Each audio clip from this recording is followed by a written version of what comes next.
What's up, everybody? I'm Gio, and welcome back to Carvalho Creations, where I show you how to make awesome props and projects of your own. Now, over the last couple months, we've been making a lot of life-size pieces, and although they're so much fun to make, they may be a little bit overwhelming if you're new to prop. So in today's video, I want to show you how to make a smaller scale piece that you can get done one weekend, but it's going to add a lot to your Halloween decor. So this is going to be an indoor piece. I'm going to be showing you how to create the frame of this character here, how I corpse the actual fairy herself, and then the little scenery you see sitting around her.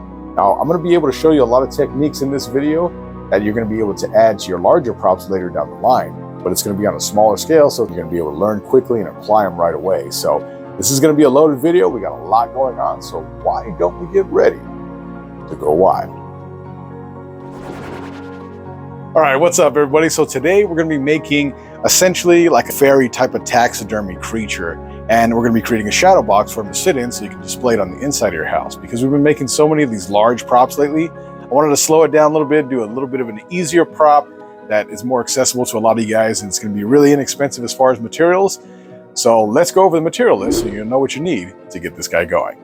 So first and foremost, you're going to be needing a frame of some kind. Now, I'm using something around this size. I would say it's about maybe 33 inches in length by about 24 inches wide. So we're going to be using that. Now, if you're getting something, and this is what I recommend, you just get yourself a nice frame from, Goodwill or something like that. They're super inexpensive, and it's going to be able to get you a nice looking front face so you don't have to do so many accessories to get this guy going. Now, I'm using what I have on hand. I have had this frame forever and been thinking about projects to do with it. So we're going to be using this. I'm going to be using one of these silicone molds. Hopefully you guys can see this. I'll be filling this with hot glue and then removing that and attaching it to the front of my frame just to get a little bit more of that ornate kind of look. You're going to be needing some of these 1x2s. This is just to create the depth of the box itself. So I'm not going to have a glass frame on mine. If yours does, you may have to adjust the size or the width of the wood you're using to make that shadow box a little deeper so your character fits inside. But obviously we're going to need some kind of little skeleton to start with to work off of. We're going to be using some 16 gauge wire, and this is going to be used to make the wings, so I can make like a skeletal structure for the wings. And then we'll be using some tissue paper with a little bit of glue all to go ahead and create the skin. So this is going to be like a decaying type of character, like a corpse. So I want to make sure that it looks as realistic as possible, and that tissue paper is really going to look nice for that wing. So definitely going to need that. As far as accessories, we're going to make this as we go, because like always, I'm making this for the first time, but I have a general idea of what I want to do, and I think I'll be able to get it done for you guys. So definitely going to be needing some black spray paint. You can use a little bit of like an ivory color spray paint as well. You're going to need yourself glue gun, of course, and I'm going to be using just a little bit of wood stain to go over the top of the character once he's done to give him that really old and decrepit look. I'm probably going to be using a heat gun today, and I might even use some of this yarn. I got to find out exactly what this yarn is called, but it's almost like a hair material. I don't know if you guys can see this here, but this is what I typically use for my characters to create hair, strands of hair flowing and stuff like that. It's super inexpensive. It works a lot better than the wigs, I've come to realize, and it's cheaper, a hell of a lot cheaper. So we're definitely going to be using that today. And then a little bit of your foam clay, just to give a little sculpt. I might do a little bit of horns on this guy. He's missing a foot right now, so I might have to redo the feet. So it's going to be a really cool build. It's going to be something that's a little different, but just as exciting as the other one. So if you guys are ready, why don't we get ready to go wild? All right, everyone, to start off our build today, I'm going to be just taking my 1x2s and creating the shadow box for it. And all I'm using here is just some wood glue and my brad nailer just to hold it together while that glue dries, and then it'll be completely fine. Now, everyone's frame is going to be different, so just the only thing I would recommend is that you leave that 1-inch gap so the faceplate, your decorative frame, sits with a little bit of a bevel on the inside. That way, if you have any rope lights or string lights, RGBs, you can hide them with that front facing, right behind that front facing. And here I'm just taking a section of, it's like the same stuff you'd see on the back of your dressers at home.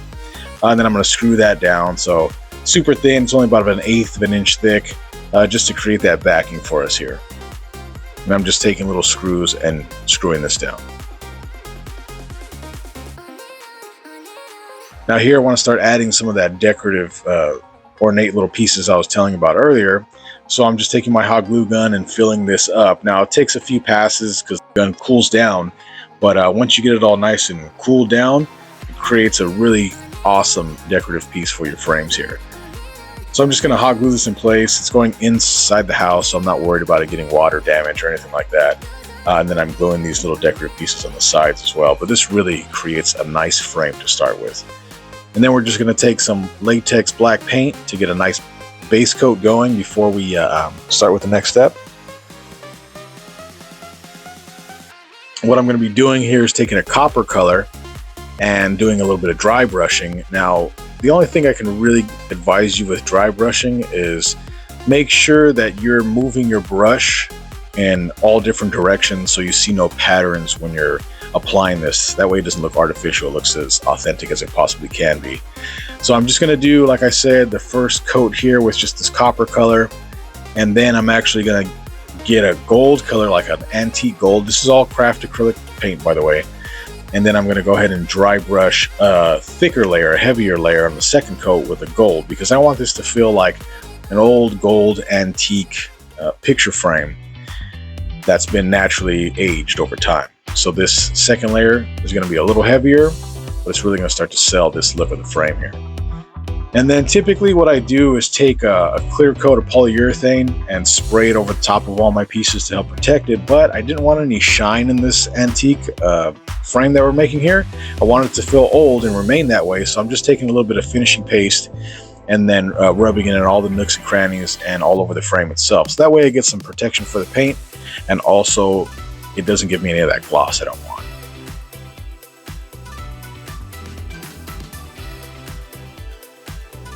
Now to start our fairy character, I'm taking my little skeleton and I'm using a heat gun and some water just to bend it around a little bit until I get the pose I'm looking for. And then I'm just going to take a little bit of that hot glue and glue in the joints so it holds that position. So I'm making sure to get hot glue in all these little joints here just to make sure that it stays and I don't have to worry about it moving any other time. And I wanted to create this like fetal position character for this little corpsed fairy here. So I'm going to cross the hands over the heart, glue that into position, and make sure there's a little twist in the hips, and then that position is going to be perfect for what I'm going for. And here I'm just taking little bits of that 16 gauge wire and I'm gluing it to the side of the head so we have something to glue our horns to when I start to sculpt, so that foam can adhere that way. And then here I'm just bending my 16 gauge wire, gluing it to the back along the spine here.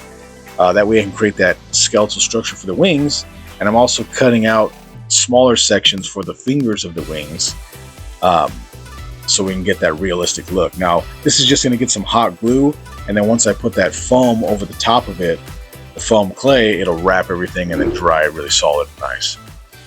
Now to start the sculpt today, I'm just going to take some of my foam clay here and wrap it around the wires for the horns. This character is small, so it's not going to hold a ton of detail, but I want it to look like a corpse. So this step is essential to make sure I build enough structure around these wires so they don't look like actual wires and they look more like bones. Just to skin everything, and then I'll create little points at the end of those fingers on the wings, and then also on the top.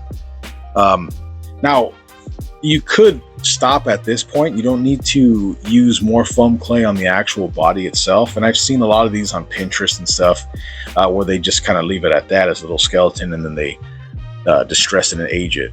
But I wanted my character to feel like almost like a little rotting flesh type of character. Also too, I'm going to be able to show you some tips in here to help you with that aging process that you can use on your big projects as well. But here, like I said, I'm just going to add some little details, and then we're going to go ahead and start sculpting over the actual body. Now I wanted this to be a little more fleshy, so not so skeleton.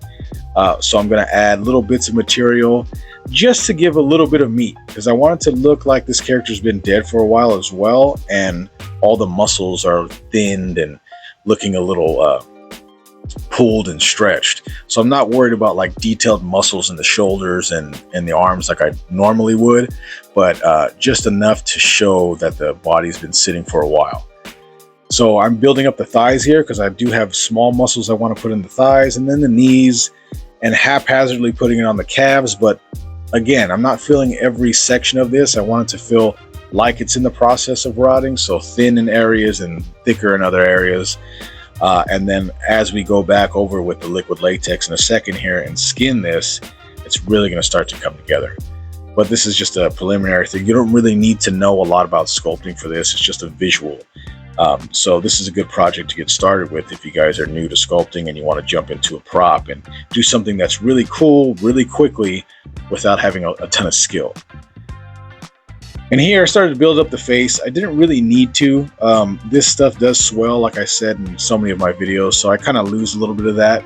I'm going to go back here with the Dremel in a second once this is dry. So this has been about 24 hours now, and I'm just going to go back in and start to Dremel some of this face out a little bit, and then carving a little bit of detail just to give me more texture, really, because when I go over this with the tissue paper in a second, we're going to lose a little bit of this carving as well. But all this little stuff, this texturing really helps to sell your characters at the end and make them look as realistic as possible.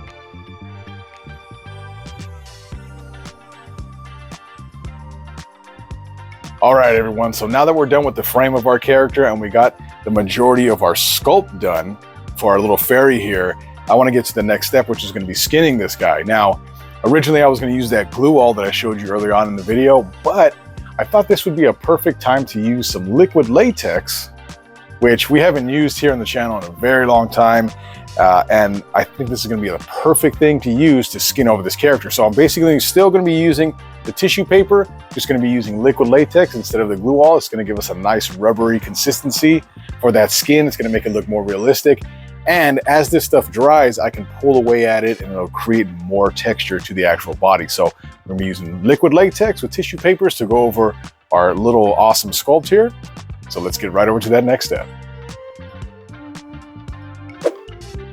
All right, so to start the skinning process, I'm just taking a little sponge here and I'm dabbing that liquid latex onto all the surface of the wings and the back. So when I flip this back over, it'll stick directly to that tissue paper that I have laid down here. And then I'm taking more liquid latex, going over all the skeletal structure and also the paper in between to give me a nice rubber texture to stick this next layer on, because I want to sandwich those wings in between these two sheets of tissue paper so I can create that realistic looking thin skinned wing. And here I'm just taking small bits of tissue paper. Now, I recommend cutting up your tissue paper or tearing them into little pieces so they're easy to work with, so you don't have these big pieces all over your characters. And then just kind of skinning over the entire skeletal structure. Now, again, I'm leaving some places with a little less material and some with more, just to give me more texture in the end here and to make it look like it's rotting in certain areas as well. And then I'm going to go ahead and let this dry. And then once it's dry, we'll go back with scissors and cut off all the excess material that we don't actually need. But I just wanted to go over it with a little bit. I'm doing a lot of different layers and kind of strengthening it in certain areas as well. And this is just haphazardly drawing in the wings that I needed, and then we're going to cut this out just with a pair of scissors. It's a super easy technique, but this character comes out so cool and so quickly.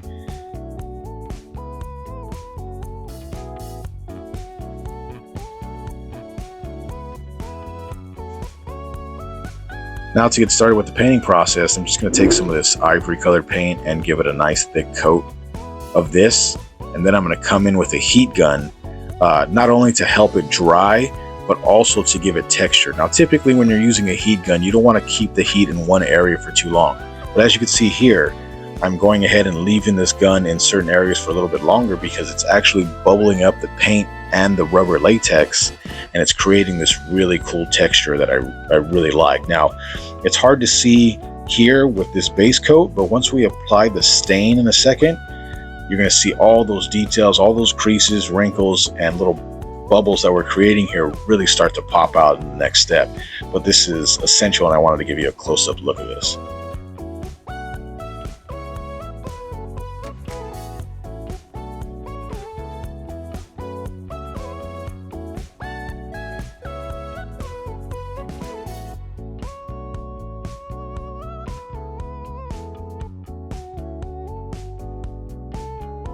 Okay, before we get to the actual staining though, I wanted to take just some of this, it's a very watered down teal color, and I'm brushing this into the wings because I want this to feel like this character was alive, kind of like you see butterfly wings or even fairy wings in a lot of your fantasy novels and things like that.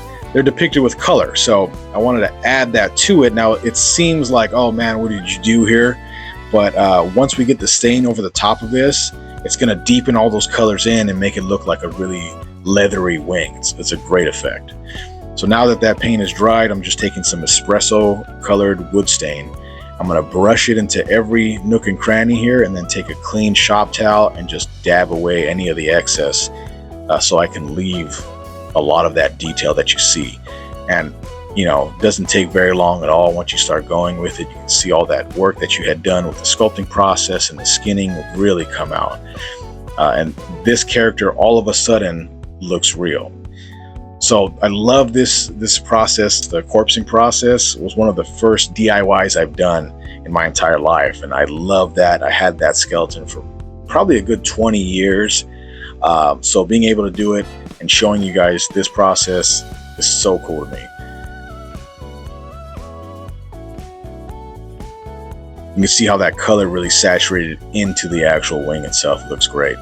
And the next step I'm going to do here is take like a tan color, and we're going to dry brush some of the highlighted areas, or where I think, you know, you would catch the most light on this character, just to start to pop this out. You can also do a very, very light dry brushing as well, and that'll have a similar effect. But this one I want it to be more focused, so your eye is drawn to the face and hands, and to really pop this character out. It's a very small character, but it still looks so cool.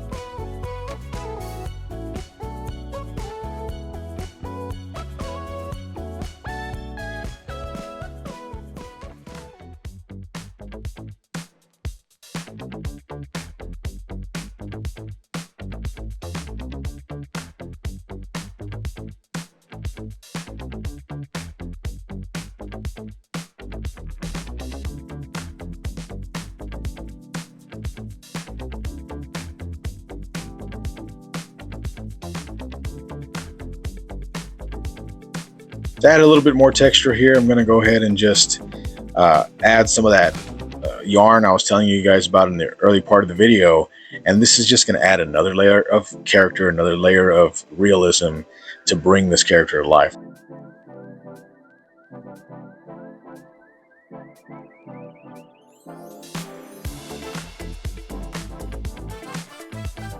And here I'm just going to take a little bit of hot glue and glue this down to my actual frame.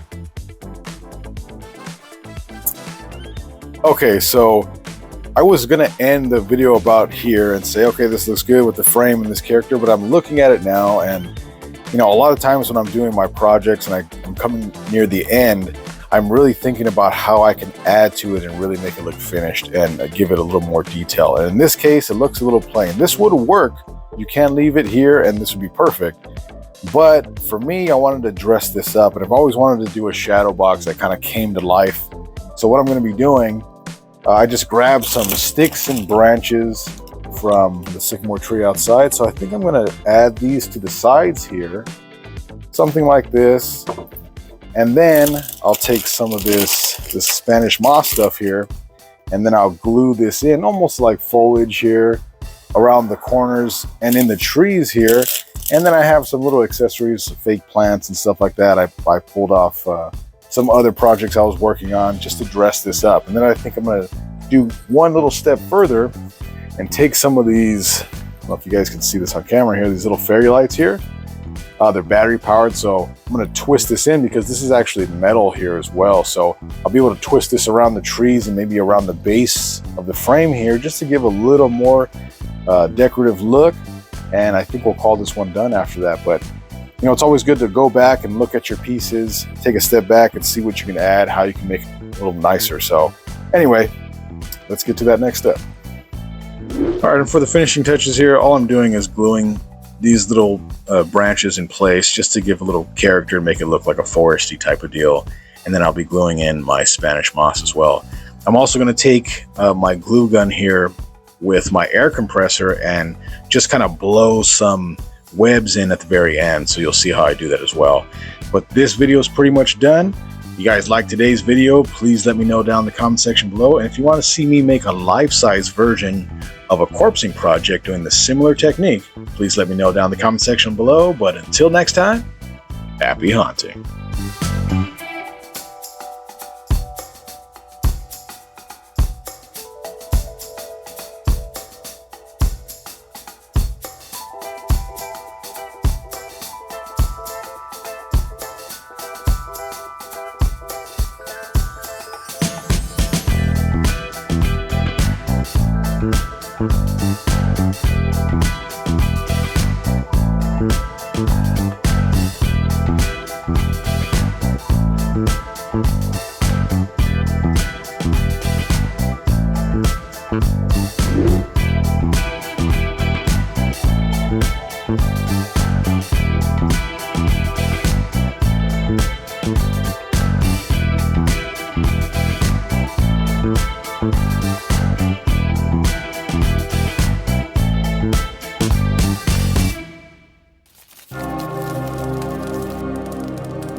Thank you guys so much for sticking with me to the end of our video today, and I hope you enjoyed our fairy shadowbox tutorial. As always, if there's a character or creature you'd like to see me recreate in the future, please write me down in the comment section below and be like, Gio, please can you make this? Please, please. And then I'll consider it. But until next time, keep building things, stay creative, and don't forget to go wild. I'm Gio from Carvalho Creations, and I'll see you next time.